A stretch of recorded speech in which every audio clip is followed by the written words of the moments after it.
What if I told you that the country Africa once fought to free is now accused of turning against its own brothers and sisters?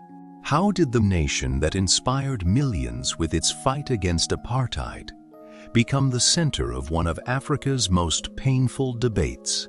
Why are people from Ghana, Nigeria, Zimbabwe, Mozambique, Somalia, Ethiopia, Malawi, and many other African countries saying they no longer feel welcome in the Rainbow Nation? And why do many Africans call it a betrayal? This is not a story about encouraging illegal immigration. It is a story about history, sacrifice, gratitude, disappointment, and a question that divides an entire continent. There was a time when South Africa was not the economic giant many know today. For decades, millions of Black South Africans lived under apartheid, a brutal system that separated people by race, denied Black citizens the right to vote, restricted where they could live, work, or even travel, and violently suppressed resistance. The apartheid government was one of the strongest military and political regimes in Africa. Yet ordinary South Africans refused to surrender. But they were not fighting alone. The rest of Africa stood beside them.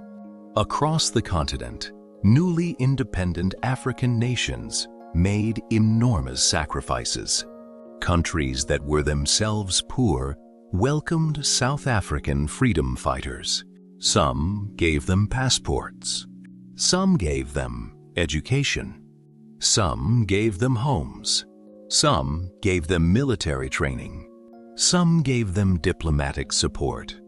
And some paid with blood. Tanzania became one of the biggest supporters of South Africa's liberation struggle. Freedom fighters found training camps, political support, and safe refuge there.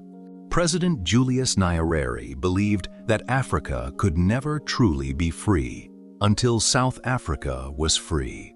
When Zambia gained independence, it became one of the headquarters of the liberation struggle. The country hosted liberation movements despite repeated military attacks and economic pressure from the apartheid government.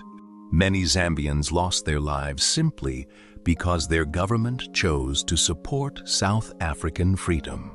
Botswana, despite having a small